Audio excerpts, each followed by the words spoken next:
Hi guys, this is Tracy from Lavinia Stamps and welcome to another demonstration today. A demonstration with a difference because we're going to be using our brand new stamps. Yay! We've got one of my favourite stamps here that I designed. I love this stamp and we managed to get such good detail on it. It's just fab to colour in. So this is the Nook, and we've also got Annie and Edward are two little individual stamps that work really lovely by the side of the Nook. I've only used Edward on this one, but you can see they work so nicely with our other stamps as well, the lamppost, the tall trees. I just think it's really nice for storytelling. So I've got our gel press and I'm going to be working on a tag. So I've got my Brayer, there we go, and today I'm going to be using green sleeves and midnight blue, but as you know, you can use whichever combination of colours that you want to use. I mean, the limitations are endless. So I'm going to start with green sleeves, and I'm just going to give that a really light covering. It's a nice light colour anyway. And then I'm going to add a little bit of depth, which is the midnight blue, down at the bottom only. Okay, so just, I'm going to run the brayer, just tilting that up the side a little, but concentrating down on the bottom there, and that then gives us that depth of colour down here. And then taking our fan brush and our water, so just tap off that excess of water because we don't want big blobs, we want lots of tiny small dots, and just all I'm doing is tapping with a bit of force with my finger straight on to the brush. The main thing for me is to tap that excess off first and then cover it with tiny little speckles. And we never quite know how it's going to work out, but always a pleasant surprise. Okay, I'm going to stop there, and then taking on watercolour tag. Of course, you can use a watercolour card if you wanted a different size.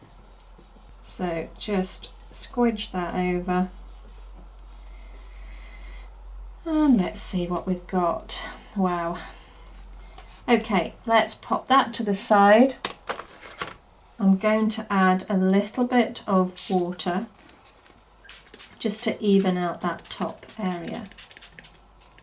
Don't want too much dark colour in the centre there because this is where we're going to be stamping our tree. Just add a tiny bit of water, and I'm going to just dry this off.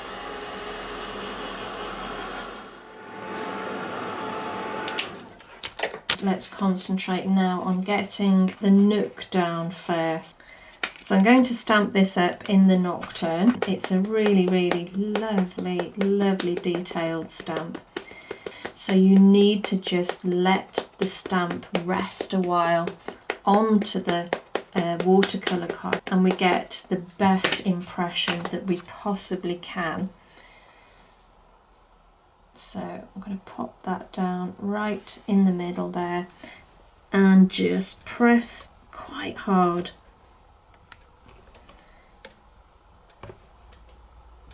We just give it that little bit of time. It's worth just taking that little bit more time, and there we go. Now I've got our lovely little Edward here, and again I'm going to ink up in the Nocturne.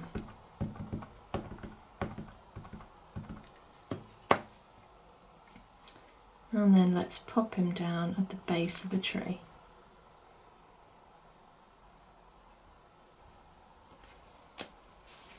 Okay.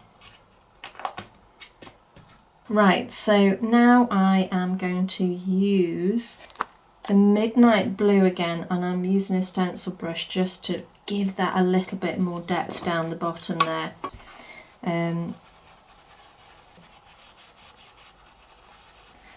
So I'm really grounding Edward and the tree there. And it just gives us that sort of mystical, magical effect. So that depth coming up from the bottom, and then I'm going to go all the way around the edge there.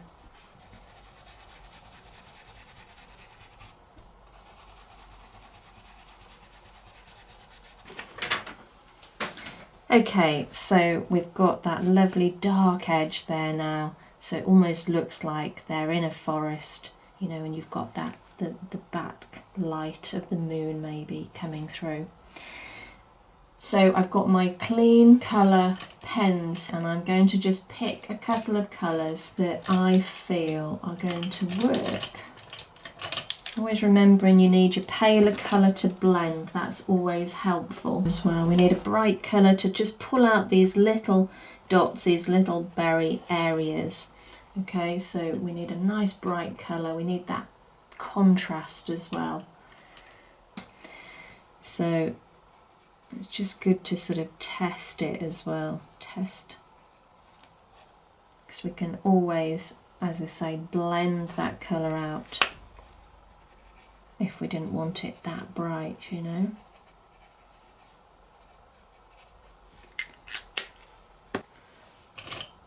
Something a little bit lighter, there we go, that would be the one.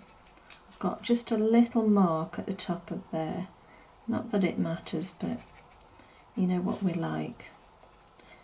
We like to disguise our mistakes the best we can anyway. So I'm going around the edge of the Nook. And this almost sort of 3Ds the image, it pulls it out again. Now of course if you haven't got the clean colour pens and you want to use something else, even your pencils would work absolutely fine with this technique. So I've added a little bit of depth on this side, so the light's coming a little bit more from this side, and it helps just to add that three-dimensional feeling. I'm going to add little orange dots now. This would really make it pop, you know, it'll add that bit of bright colour. And again, you know, we can use different colours if we wish. I'm just keeping to that sort of, these earthy colours.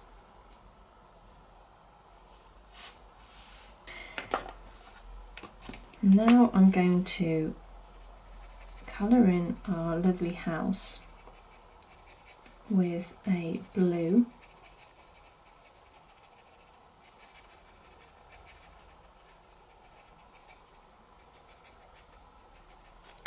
I'm going to bring in a little bit of depth, slightly darker blue,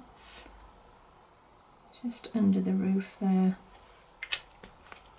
Okay.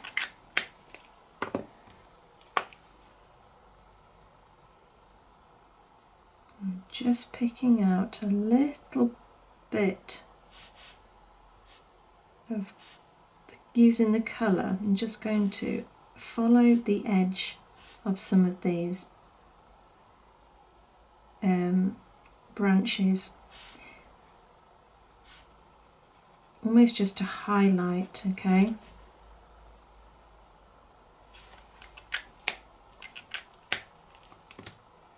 Okay, so I am going to pop some words around the edge. I don't want anything too heavy actually, so I'm going to go with the Very Perry and the VersaFine Claire. So You can use whichever words you like.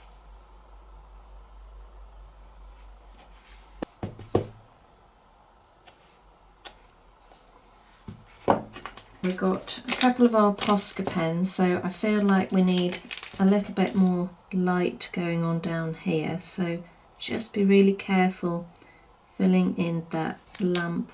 I'm going to put a little glow on the outside as well. Actually pop a little bit of the Posca along the edge as well of some of these branches. Again, it's all about highlighting areas.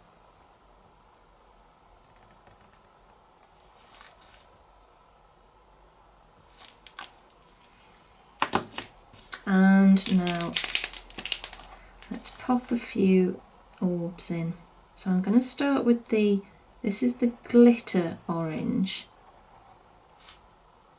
So I'm doing some quite big orbs. And then I'm going to use the yellow. I'm just going in the centre of that.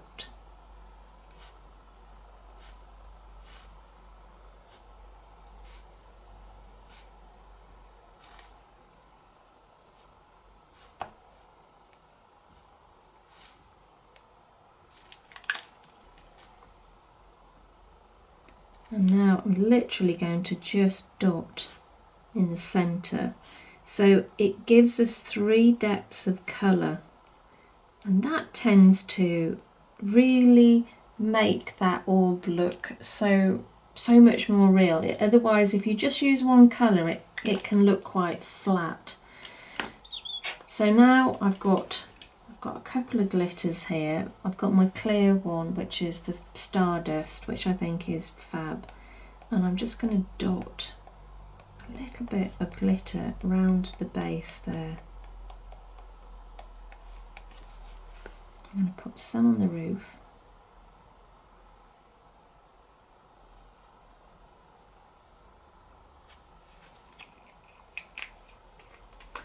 And then I've got my other glitter. This is the lime green. This is one of my favourites.